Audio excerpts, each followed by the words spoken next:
in science and perform, exceedingly in science-related fields and take up careers in the STEM sector.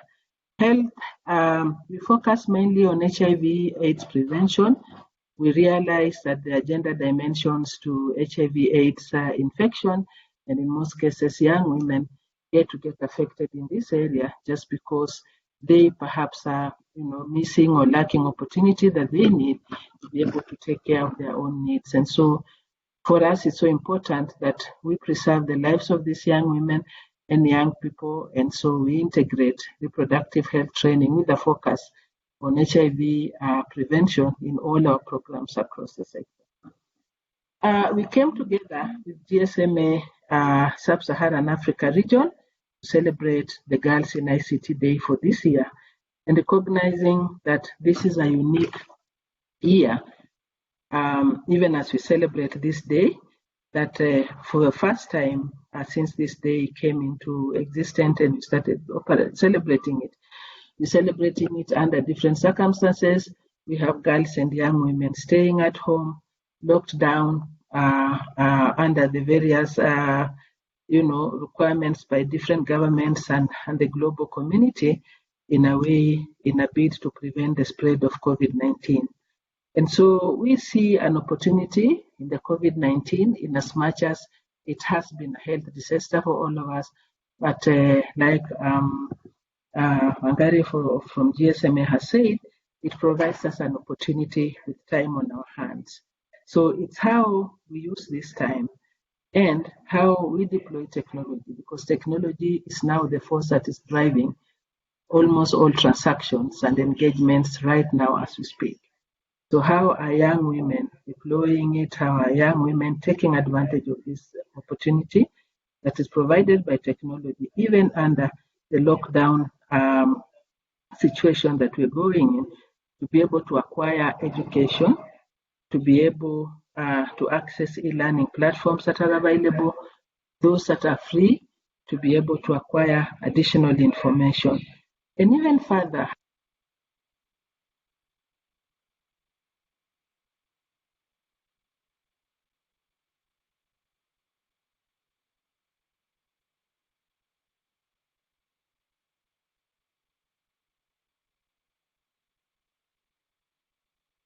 this is a really, really great opportunity to interact, discuss with you.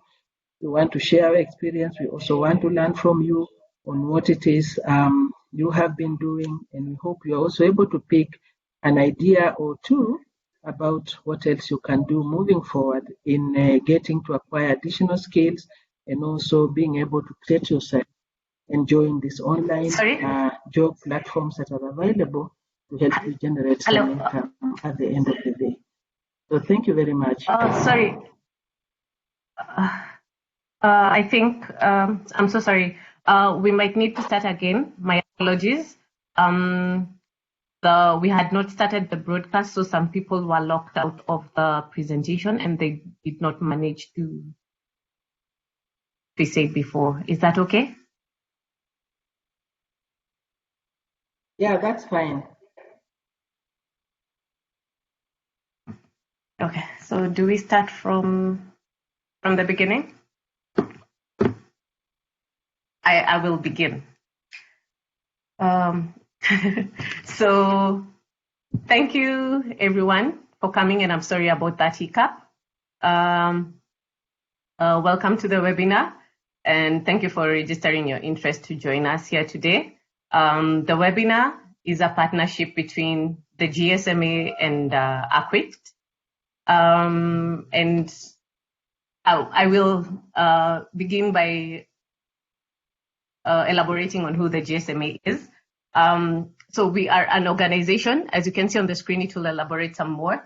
We are an organization that that represents the interests of mobile operators globally, and any other adjacent sectors working within the mobile ecosystem.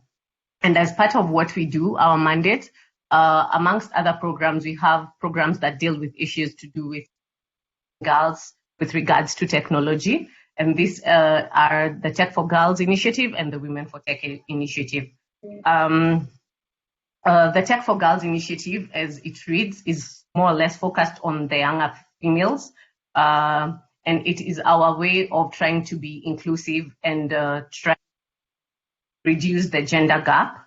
And with this, we mostly focus on more hands-on experiences for the girls, and we be able to make them learn more about technology and gain understanding of careers in technology and things that they can engage in. With regards to Women for Tech, it is focused on the slightly older spectrum of women, and our aim is to inspire and connect the women and also increase the female representation within the senior roles in the mobile industry. So Tech4Girls and Women for Tech more or less feed on each other. The girls within Tech4Girls, the Tech4Girls initiative, one way or the other, we are able to link them with Women for Tech to be able to get mentors and learn more about what they can engage in with regards to technology. So for this webinar, it's part of our efforts as an organization, both GSMA and ACWICT, to commemorate the International Girls in ICT Day, which is usually an annual event on the 23rd of April. And with this, it is our hope that we will be able to, you will be able to get the most out of what we will be talking about and meet your expectations as part of why you have registered for this, and also provide you with meaningful insights on the work opportunities that are available and digital skills that you can use to be able to engage in the ICT industry, and especially within this period when we are all mostly at home, things that you can engage in and be able to carry forward even after the pandemic is over. So we will be sending a short survey after the whole webinar is over to just get more insight from you and see what else we can do in future with regards to Tech4Girls. So over to you, Konstantin, to take us away with regards to what ACWICT does. And yeah, thank you. Thank you very much, Wangare, GSMA team, and our participants here today. My name is Konstantin Obuya. I work for the African Center for Women and ICT as the CEO there. And I'll just take you through a brief on who we are, what we do, and our role in this seminar today, in this webinar today. So we are a Kenya-based ICT for development in other countries in Africa to promote women's access to ICTs as tools for sustainable development. We focus mainly on work that enables the dreams of young women to be fulfilled in the areas of education, employment, health, and leadership opportunities. And every year, we target to reach about 25,000 women and youth in the different programs that we implement. Yes.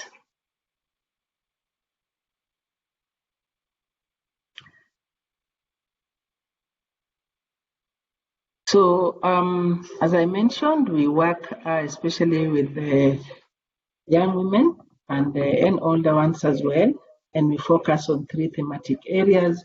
We focus on employability, we are in education, and also on reproductive health and HIV prevention.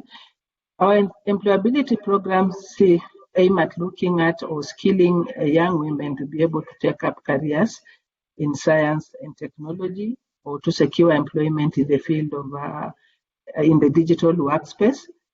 And we run a program that targets young women from 15 to 35 years, those who are actually at the age of gaining and working to earn an income. And we focus mainly on those from poor and disadvantaged households in Kenya and beyond Kenya as well. Now, key program activities in that area include areas like coding for employment, include areas like online work, really just those programs that are able to provide young women with skills that enable them to secure employment in the digital economy.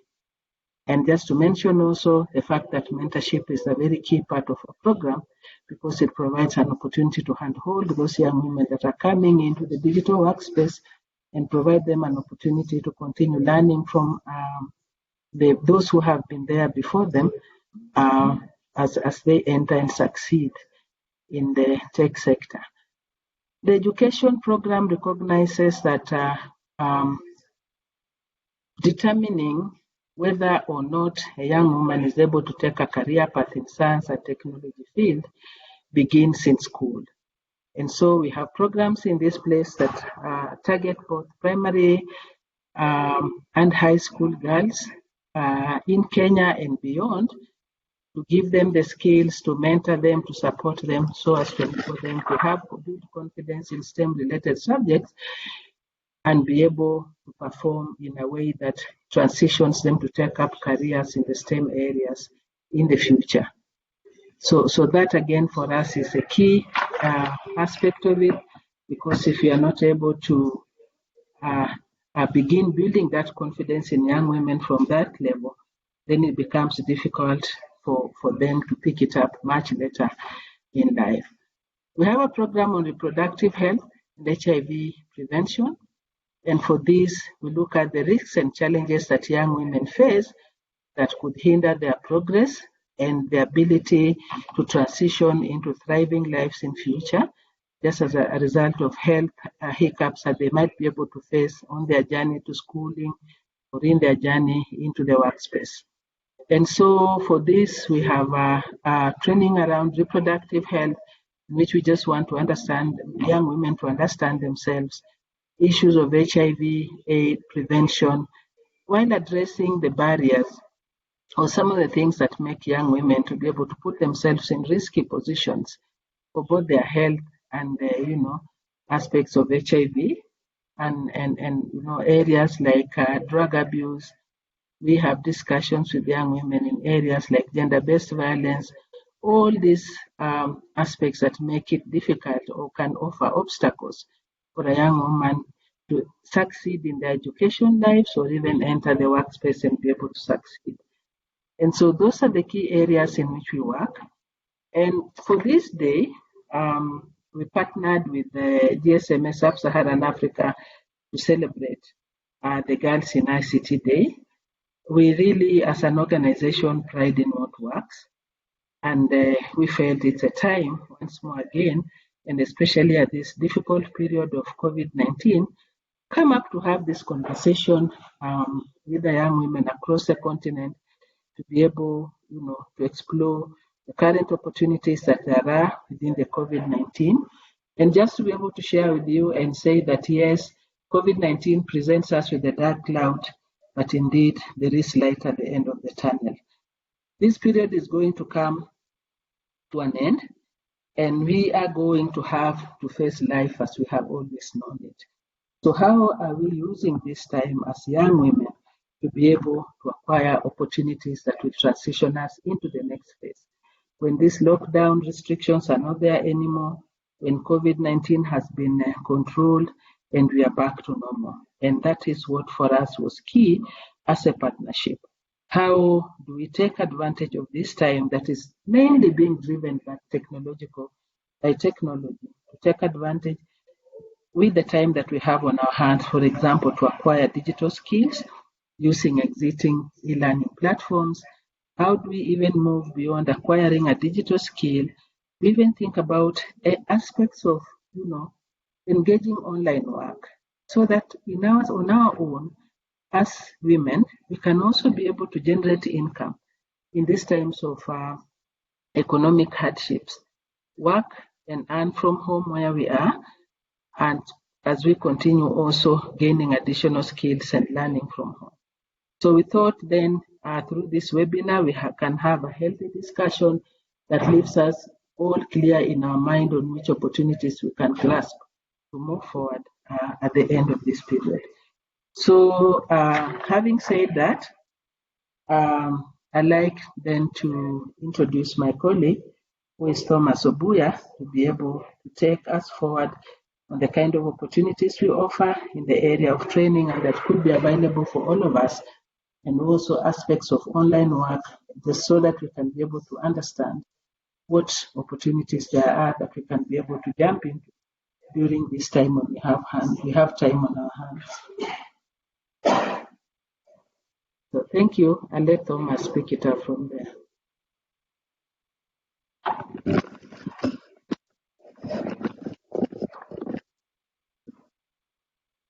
So I would like to start by just thanking, first of all, our team leader, Madam CEO Constantine Obuya, as well as GSMA for allowing for such a innovative platform for us to be able to share with our young women as to how they can be able to transition to the digital space.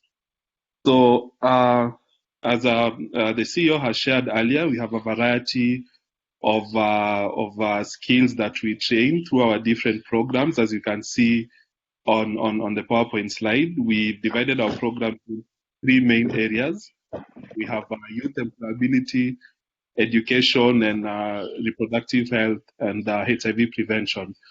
So for the sake of this presentation, I'll essentially concentrate on youth employability, because this is where most of our efforts, especially in context with what's happening now, this is where we are focusing most of our efforts. So some of the skills we train include digital skills, digital literacy skills, coding. This is where we train people how to develop websites, applications, and any general softwares based on the market needs. Then we also have trainings in the Cisco Networking Academy. This is where people can be able to train on entry-level IT networking and security engineering. So for those people who are interested in going into, for example, network engineering, we are able to offer this as a part of our partnership with Cisco. Other areas that we also cover are Microsoft IT courses, which I'll be able to go in a little bit detail in a few minutes, where people can be able to, go through very, very complex career paths like computer science, IT infrastructure, and data science, to be able to specialize in an aspect of IT that best fits their needs. Because again, what we've realized for those of you who go through research, especially in the tech space, is that it's becoming increasingly difficult to have people who are a master of every single aspect of IT. It's becoming close to impossible. So what we've managed to do in our training programs is to focus more on specialty, which once again I'll be able to go through in a few minutes. Focus on specialty and just build from there, so that we can be able to have a group of qualified system engineers, a group of qualified data science and analytics specialists, as well as a group of qualified network engineers or cybersecurity experts. So I don't know if this was mentioned, but through our work, we've been able to gain a number of partners who supported our work. So very quickly, I'll just go through a few. Rockefeller has been with us since 2015. We've worked with Intel Shield Connect, Microsoft, Motorola Solutions Foundation, Cisco, and many other that I'm sure guys can be able to go through our website and just see.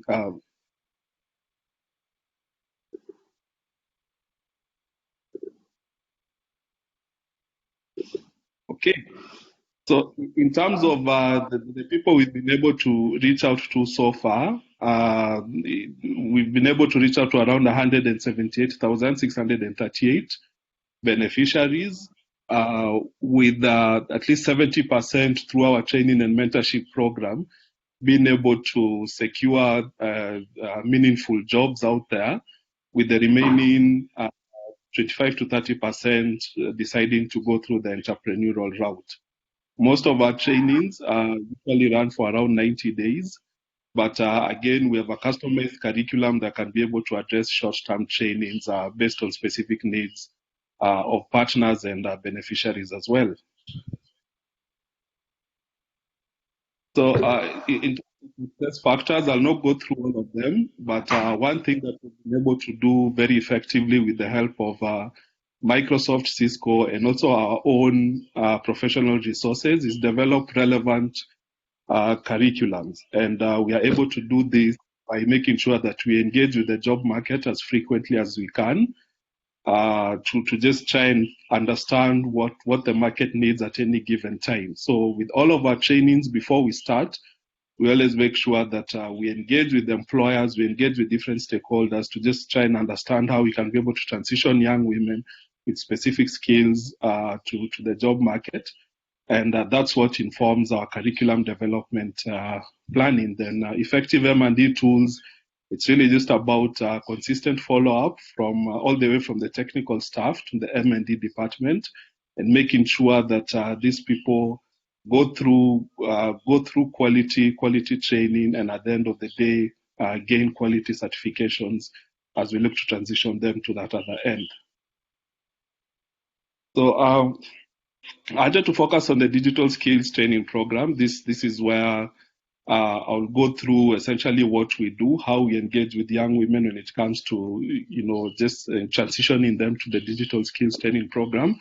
And as I'd shared earlier, I think the biggest challenge that we've been able to see over the last 5 years is that, people are becoming more and more scared of information technology because of the scope, which I must admit is a valid reason, because as I'm sure everybody is aware here, it keeps on expanding. It keeps on expanding. 5-10 years ago, we didn't know a lot about cloud computing, but as you can see now, it's the basis of how we essentially transfer and communicate data through different transition points. So one of the things that we were able to do at a very early stage is sit down and develop a curriculum that focused more on speciality rather than just general knowledge. And in saying that, we decided to break it down into those key components that I'm sure you guys are seeing on the PowerPoint slide. So we have digital literacy, which we look at as a foundational knowledge that's needed to essentially transition to the more technical aspects of our program. And this is where we introduce them to, modern day computing, the Windows operating system, user experience and user management aspect, the Microsoft Office suite, as well as the Google suite, and many other components. We have things to do with the internet and the World Wide Web, social media and connecting to the world, and digital lifestyles, specifically how to become a content creator. So we believe that with a strong foundation on digital literacy, it gives people a chance to now choose, obviously with our training and mentorship component. It gives women or beneficiaries of our program a chance to choose a career path that best fits their specific needs. And it's through that now that we transition them to either computer science, where they'll mainly deal with aspects of programming. This is web, app, and software development, or data science and analytics, where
Hello?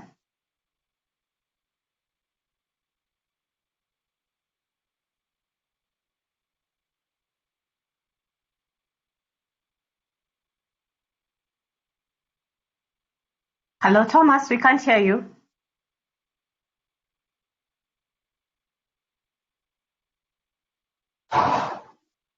Hello? Hello? Sorry. We By mistake. I don't know if you can get me now. Yeah, now it's clear, but your screen is not sharing. Sorry? We can get you clearly, Thomas. It's your screen that is supposed to show now. Just share the screen.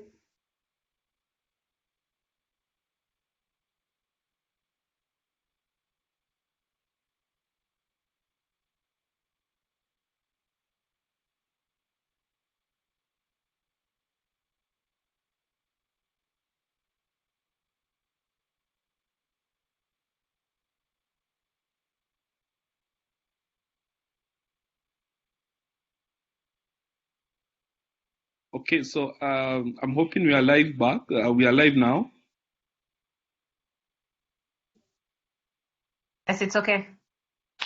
It's okay, Thomas. Yeah, so Can see the sorry screen, for yeah. that interruption.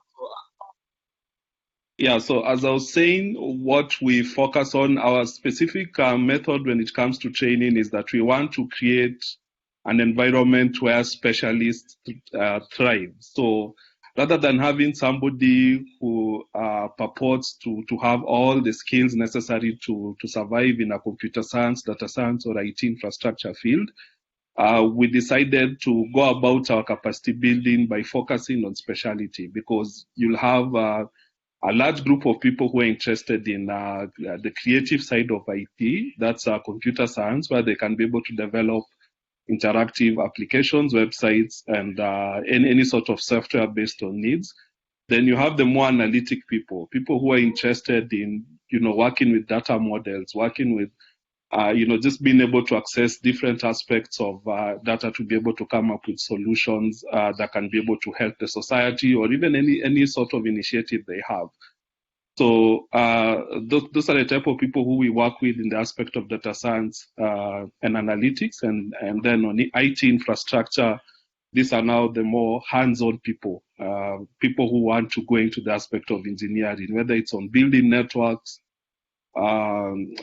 working with different cyber security protocols to be able to secure those networks, or even just being able to understand cloud computing at an infrastructure level, so that they can be able to implement their different initiatives. So once we take students through that particular part of our program work, we usually give the more creative or the more innovative students a chance to pitch their different ideas in front of potential partners or potential investors.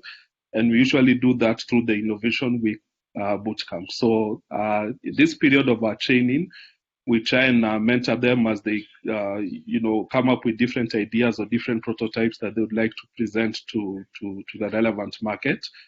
And once that is done, we usually have a small event where we are able to expose them to, some of the interested parties, and again, just help them in pushing it forward so that they can be able to secure some sort of meaningful investment. So I think at this point, I'll quickly just breeze through before I pass it back to GSMA. So as I was saying, in digital literacy, I know it's a bit complex, but in digital literacy, we have introduction to modern day computing, operating system fundamentals, the Microsoft Office 365 application suite, as well as the Google application suite. We have the internet and World Wide Web, social media and connecting to the world, cybersecurity fundamentals, and a relatively new component that we are adding based on how technology has evolved, which is known as Internet of Things. So we believe as an organization that with these components, especially at Pillar 1, that's our digital literacy module, it helps us a lot to quickly establish where specific people can be able to fit in the career paths that we offer, so that they can be able to receive specialized training. So at this point, I would like to give it back to GSMA so that they can be able to also share share how they're able to address this particular issue, especially with their mobile internet skills and training toolkit. Okay. Thank you so much, Thomas, and thank you so much for everyone who's made the time to attend. I'll just dig right into it. So my name is Phoebe. I work for the GSMA under the Connected Society program.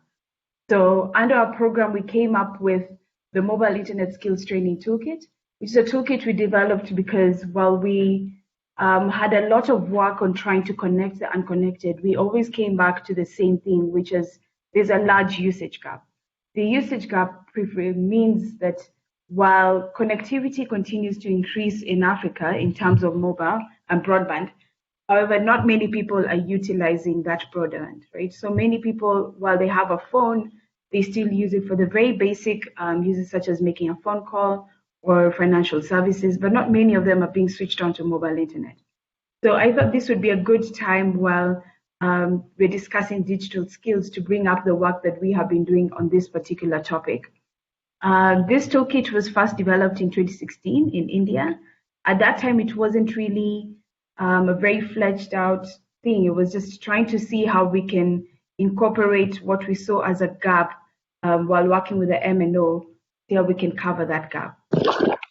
The usage gap is particularly strong among women. As you'd imagine, across different contexts, women are unfairly placed to utilize mobile internet, whether it's in terms of affordability because they do not have maybe the job that would enable them to afford the services or a phone that can actually use that, or whether it's in terms of social norms. Mobile internet, and the reason we focus is mobile internet, on top of being the GSMA, is that a mobile phone is something that's easily accessible to most people on our continent. You will find it with almost every person, or if not, it is getting to a place where almost everyone will be able to afford a mobile phone. So we wanted to see how we can tackle that gap while using a device that they already have at that particular point, while they obviously work to get to that higher level. So as you can see, we usually map it across what we call a user journey. And there's a people who are unaware, they've never really heard of the internet. And that gap is obviously reducing quite a lot as most people are in the second and the third stage, which is that you're aware of mobile services, you know some things that it can do, but you do not know how to utilize it, or more importantly, you might not be able to afford to. So what we try to do with this toolkit is move people between the red and what you can see as the blue, help people to understand the value of mobile internet. How can it actually enable people to access some of the benefits that have already been mentioned? For example, how can you use just the basics used to increase your social standing, increase your political awareness, increase your economical standing as well? How can you utilize the device that you already have to help you to benefit your life? So we're trying to move them from understanding to get to that point where they're starting to use the internet. And I think you can go to the next slide.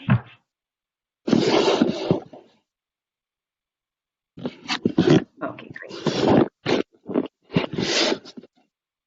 Okay, so while trying to get to that next stage, we developed a toolkit which we worked together with Facebook, Google, Wikipedia to develop a toolkit that looked at 5 key aspects: WhatsApp, YouTube, Google, Wikipedia, and Facebook.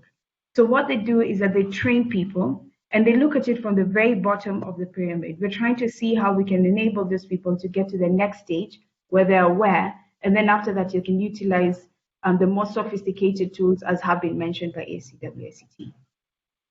So by WhatsApp, we enable them to see how they can use internet to communicate with their friends who might not be close, to sell their goods, or as you'd imagine in Kenya, maybe a chama, and they can all come there together and make sure that they're keeping each other in check, or make sure they can communicate effectively while there. YouTube allows people, and very importantly so, to access entertainment. As you'd imagine, particularly now in the COVID world, where people are looking for ways to get entertained, people are looking for ways to keep their children entertained, but at the same time, there's a lot of information that's there, either on the news or educational tools that can be used. Google, of course, allows you to access the world of information. That's why we found it was important. Wikipedia, as I'm sure I don't have to explain to you, but it is something that we have not seen get great pickup across the continent. Kind of looks at the next level. That's for someone who has understood, but they're looking for more information, right? So it could be students in school who are looking for information that they need for their papers. It could be for anyone at home who just wants to learn more or to teach their kids more. And Facebook, of course, is great, both for business and for social impact. So we wanted to start off with those 5 tools. They are available in multiple languages, and we do it across different types of models. So we have them in video format, so that for people who are more interested in watching the videos, they can do so. We also have it in pictographs, so people can actually just be shown on photos, so that in case you're not literate in the technical sense of going to school, you can still be able to utilize it to a certain extent, right? Of course, when you go to the content of it, it's going to be different, but at least that should not stop you from being able to understand what it is. And then we also have it, we mostly use MIST in collaboration with the MNOs, that's the mobile network operators, because they have a large amount of reach, and we work with them to see how we can reach everyone who has a mobile phone. It is available in multiple languages, and every so often we look to increase onto it. So currently we are looking to increase the modules and incorporate an Android platform so that people can understand how to use the Android devices better. We're incorporating a iOS platform, and some of the more important ones is an online child safety one, so that people know how to remain safe while online, especially as you can imagine at the current moment where more and more people are connecting online, and you need to make sure that we're not just asking them to use the internet, but making sure that when they do, they remain safe. We're also including one on disabilities. So that has been an aspect that has been looked over for such a long time, and we're trying to see how we can encourage people, even those disabled, try to make sure that they are not being left behind as more and more people access the internet. And lastly, we're looking at financial inclusion as well, trying to teach people how they can use financial inclusion in that. I'm sorry I've lost the slide, but just in conclusion of that, this, as I said, is the beginning part. And of course, we want to see how we can continue and teach people on the basics, but then enable them to continue to the next level. And I believe that's where the partnership with ACWICT is key. And I'll hand over back to Thomas.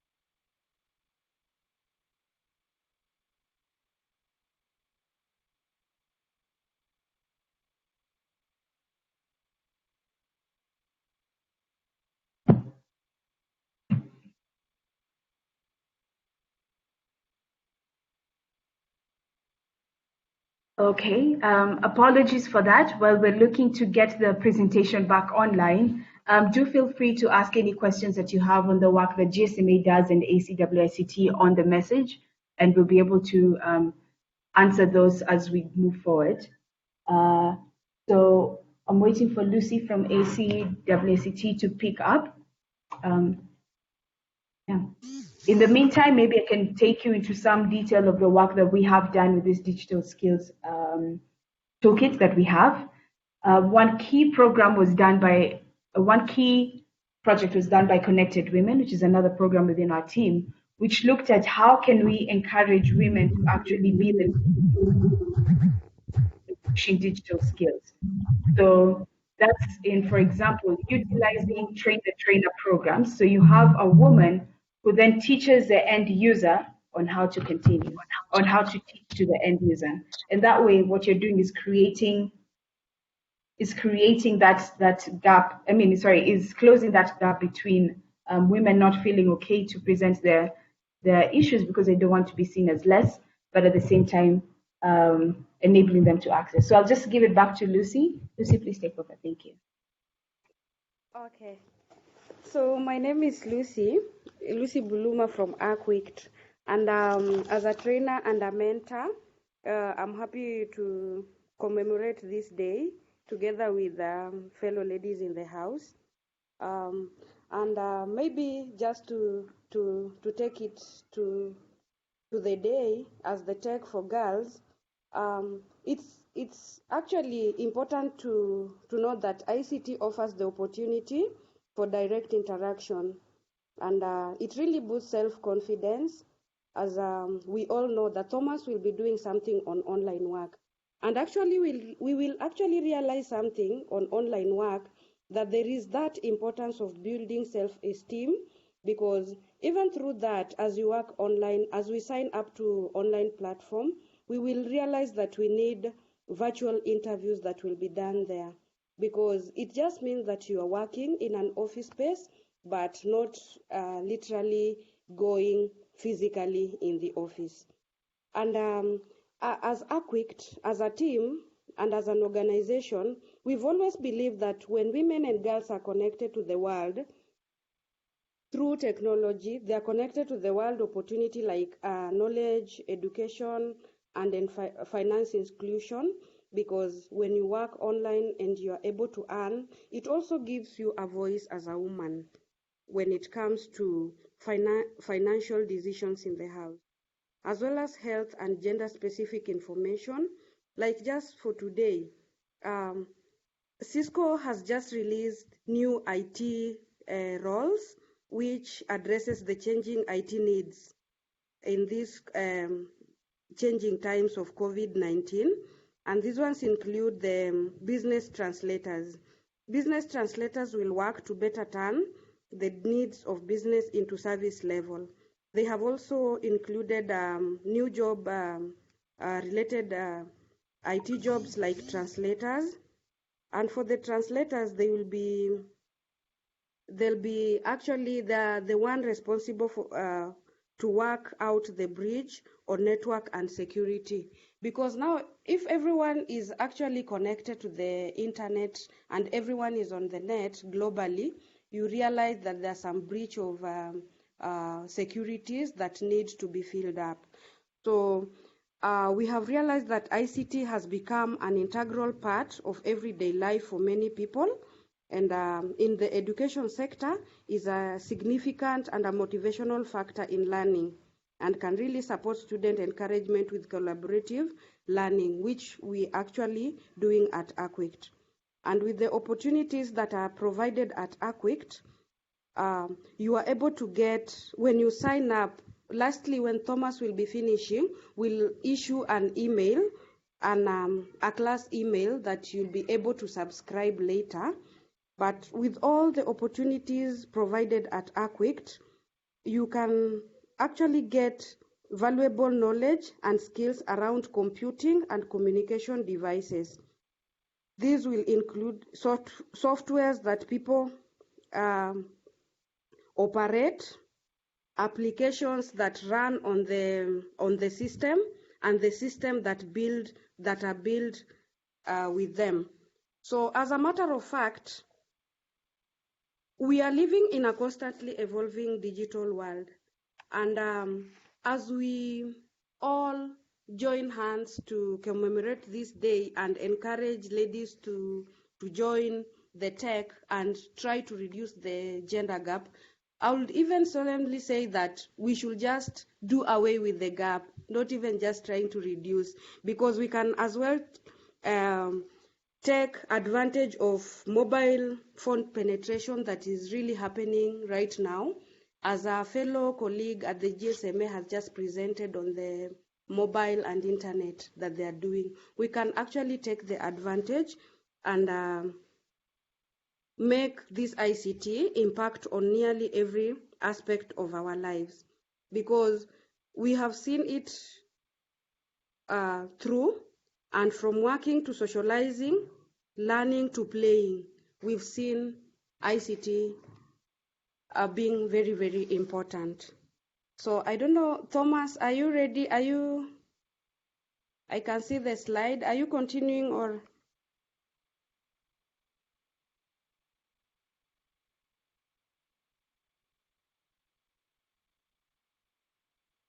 Can you hear me?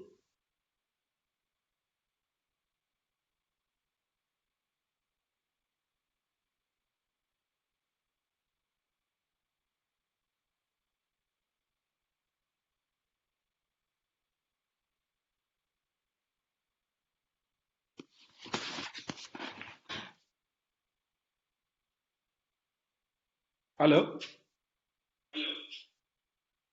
Yes, Lucy. And Tim, sorry, once again, there was a slight issue with power. So I'll just continue on. I know Lucy has shared with you guys on just how we approach our digital skills training program. And maybe as I come in and summarize on what it is we do, I'll again pan it back to her so that she can be able to contextualize the discussion, because for a period there I was offline and I wasn't able to capture what was being discussed. So once from our end, once students go through the digital literacy component, we transition them to the second stage of our training. So as I'd mentioned earlier, ladies will be taken through 3 specific career paths. I'm sure people can be able to see what each and every component contains. So for IT infrastructure, we have those specific areas of training: network fundamentals, Windows operating system fundamentals, cloud computing, server administration, and security fundamentals.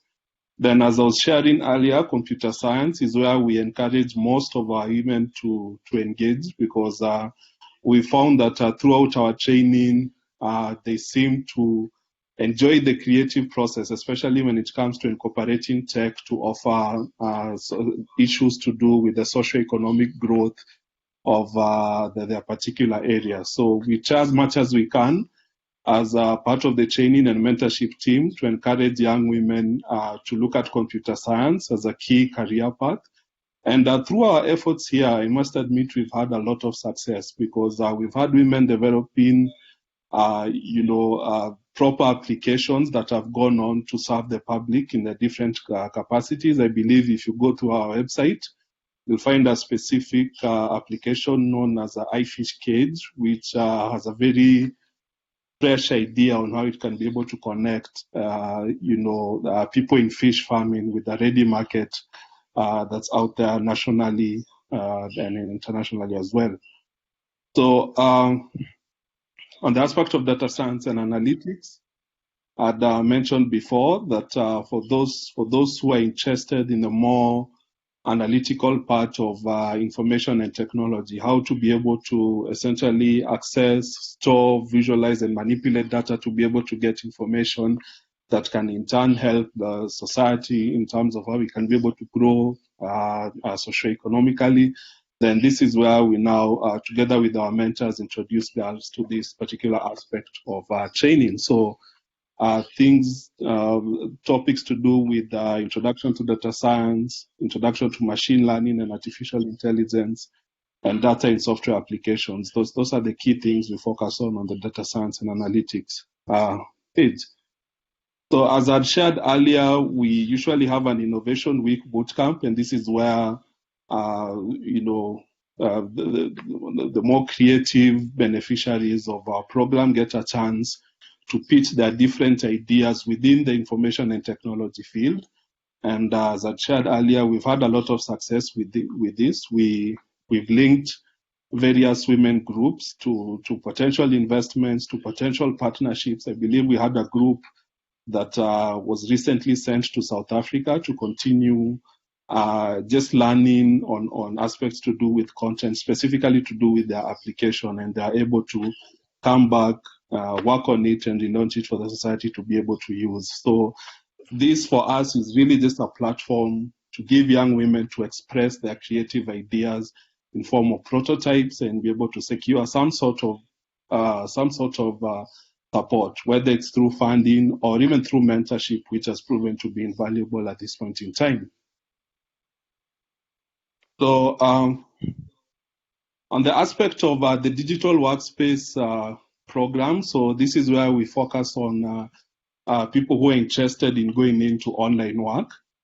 And for us, we look at this as a short-term training because we've realized that most of the people who are interested in going into online work are people who already have some sort of job or some sort of engagement. And we find that having them stick with us for a long period, like 3 months, doesn't really work. So this aspect of our training usually falls under the short-time training. So around 5 to 10 days, but we insist on a mentorship period of around 3 months so that we can be able to assist them navigate through some of the platforms that they are using to at least secure some jobs or some opportunities out there. So before I go into maybe some of the more popular platforms that people can be able to engage with, this is just an overview of some of the things that we train. So introduction to and the overview to the digital workspace. We believe that it's important for people to understand how that environment works, because one thing that freelancers struggle with the most is they don't know how to engage with clients, especially when it comes to writing proposals, engaging with communications throughout project implementation. They don't quite understand how that particular environment works. So through a prudent SWOT analysis, we work individually with all the beneficiaries that we engage with to try and assist them understand just how that particular workspace usually exists. And once that is done, there's the aspect of now online work skill training. So this is where we train people based on the job market skills that are relevant and based on, again, what it is they can be able to do, because we don't want to also create an environment where you force a specific skill on somebody, because for us, the most important thing is that when you transition to the job market, to the digital workspace, you transition with a service that you're confident you can be able to offer. So we focus our skill training on different categories, but for entry-level workers, we usually just work on the virtual assistant aspect and data entry and transcription, which in a few minutes' time I can be able to show you on how that's usually done. So then there's bidding and online work security. There's bidding and online work security. So this is where we train them on how they can be able to create winning proposals that essentially ensure that at the end of the process, you get an opportunity to work on our project. So this is a training that takes a lot of time. It goes past the 1 week or 1 or 2 weeks that we usually have on this training. So we focus most of this particular component on mentorship, because again, the whole skill of being able to write winning proposals, especially in such a short notice, is something that they have to learn over time. So finally, there is a basic financial literacy and management skills. So again, you'll find that most of the people we train, first of all, are people who are transitioning to this space for the first time. So being able to, just learn a little bit on financial literacy. How can I be able to, manage this as a career, especially with the day-to-day wants or needs of my family. So just training them on how they can be able to survive within that space is what we essentially concentrate our energy on. So that's what we do on the digital workspace program. I wanted to create some time maybe to show you how one of the platforms work. I don't know if I have enough time, because I know there's a Q&A session that's coming up. I don't know, Tim, if I can be able to share that briefly.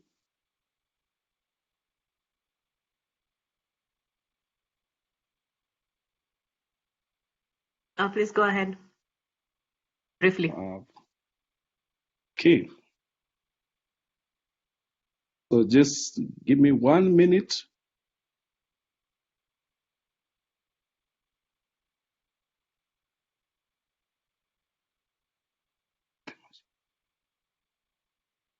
kuona kama itaelewa.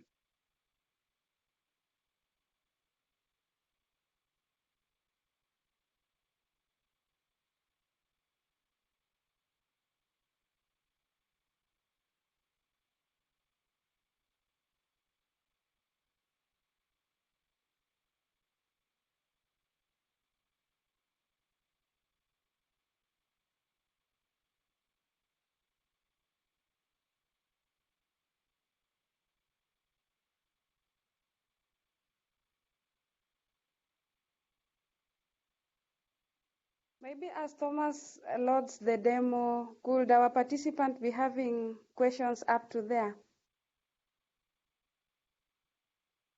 Oh, it's good. Thomas has already brought the platform up.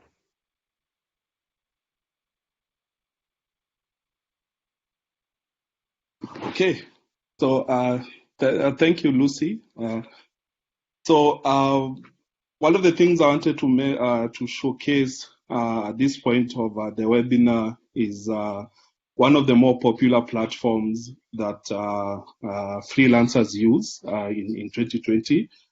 So one of the reasons why Upwork is a very popular platform, and when I'm talking popular, I'm looking at the aspect of the number of freelancers versus the number of clients. So it's been reported at this point in time that there are close to 12 million freelancers on Upwork alone, with 5 million clients also signing up on the platform.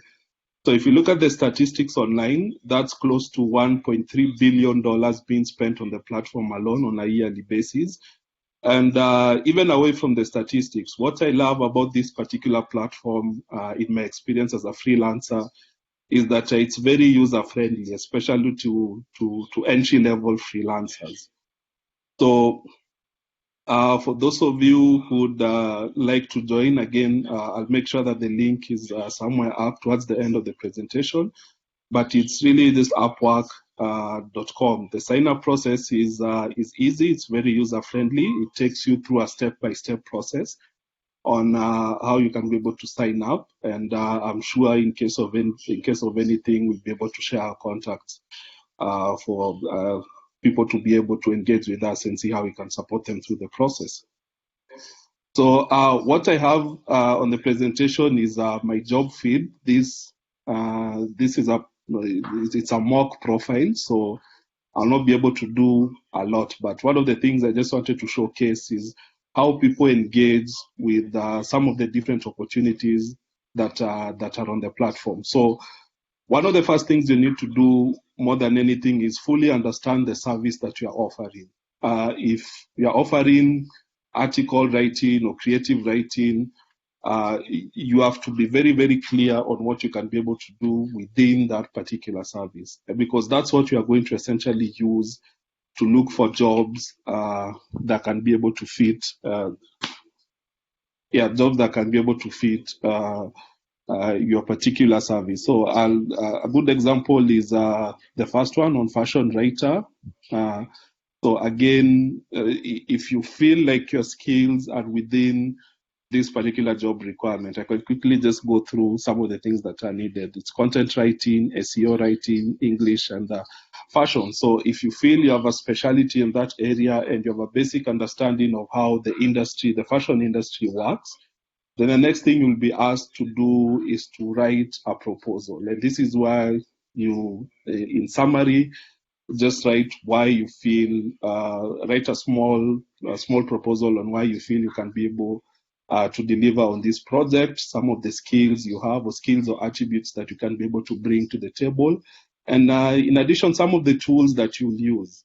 People are very big on understanding how people do research when it comes to content writing, and that's how they usually gauge on whether you're a serious content creator or not. So those are just some of the things you can be able to look at when you're, because once you set up your profile, your feed will be based on the services that you've indicated you can be able to offer. So maybe as I summarize mine, I just wanted to show you what I'd added.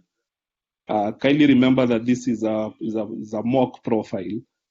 So don't worry about any sort of prompts that you see on the screen. So when you look at some of the skills that I added there, we have Microsoft Office Suite, English grammar, copywriting, blog writing, online writing. Those are the skills that I believe I can be able to offer as part of this profile. And that's why when you go back to the feed, the only thing that you see is what's relevant to the skills that I've offered. So again, it's a good experience for those of you who are interested in going into online work. As I've shared, Upwork is a very user-friendly platform. It allows for development, which again, you'll find that most of the platforms that are out there don't really cater to that. So yeah, that's basically how you can be able to engage. Again, signing up is a very simple process that shouldn't trouble anybody in any way. But just make sure that you fully understand the service that you want to offer, and essentially how you can be able to engage with clients. And that's what we focus on. Our training and mentorship program focuses on making sure that all people going through our training have a basic idea of the service that they're offering and how they can be able to engage with clients, whether it's through writing proposals or managing relationships through the digital workspace to continue to grow as freelancers. So maybe Lucy, I don't know if I've missed anything before we push to the Q&A. Maybe there's something you'd like to add. Slightly, if I could add anything we also take them through online security, because we've realized that some online workers still don't know how to cover their footpaths when they're online, because having worked with disadvantaged backgrounds, most of them sign into the cybers, and you'll get somebody signing up and leaving their profiles just open. So such are like skills that we normally add on to them so that they are just safe online.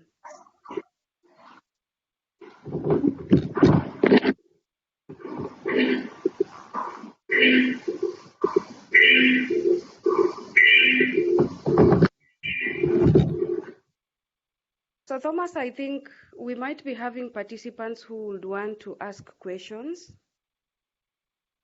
Definitely any questions that we voted on.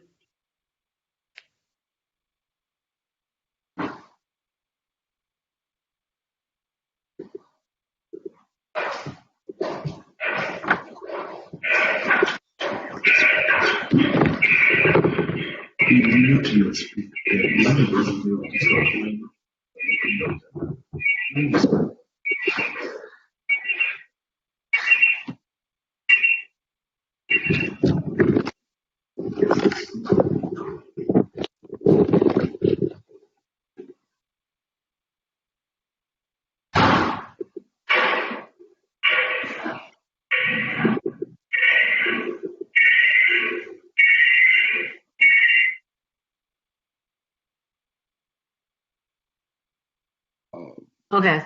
Any questions for?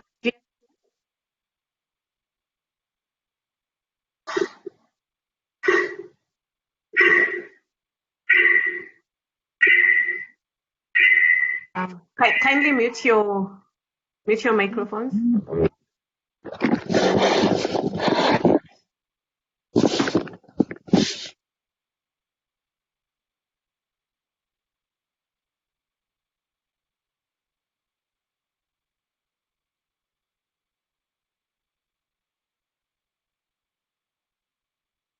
Any questions?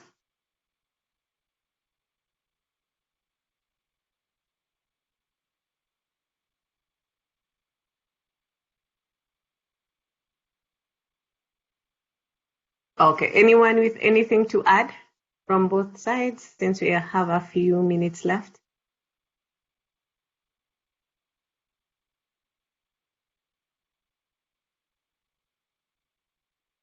Maybe Thomas, you need to project the last slide. Yes, that's office registration link.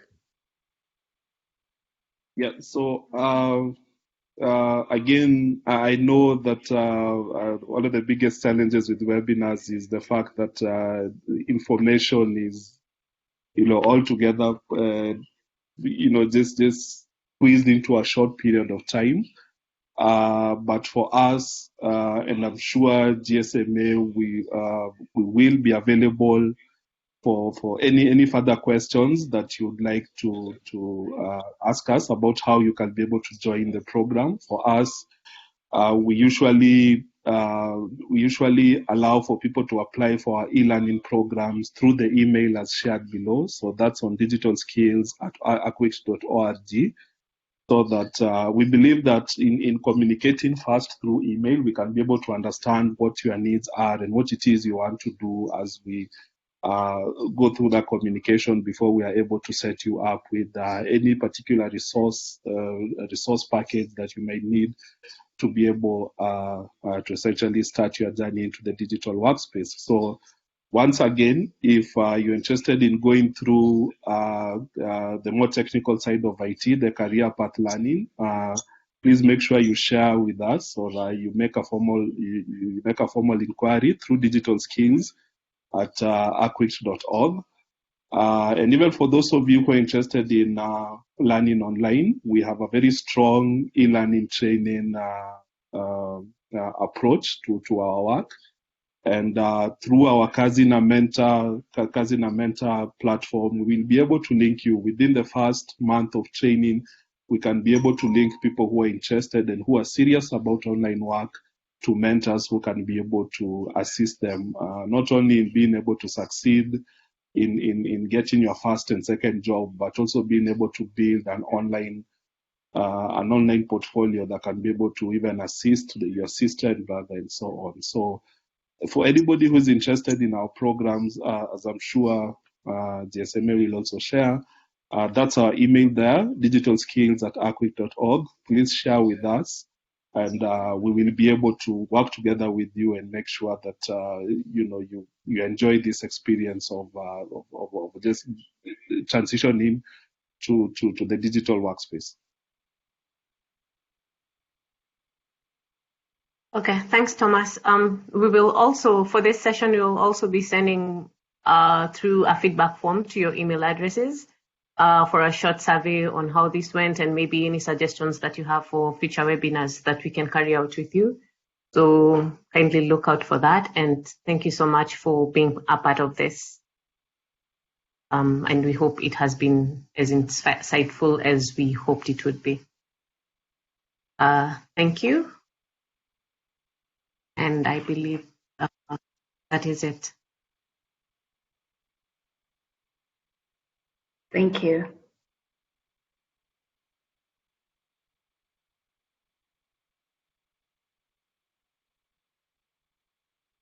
So I will go ahead and end the event. So goodbye, everyone.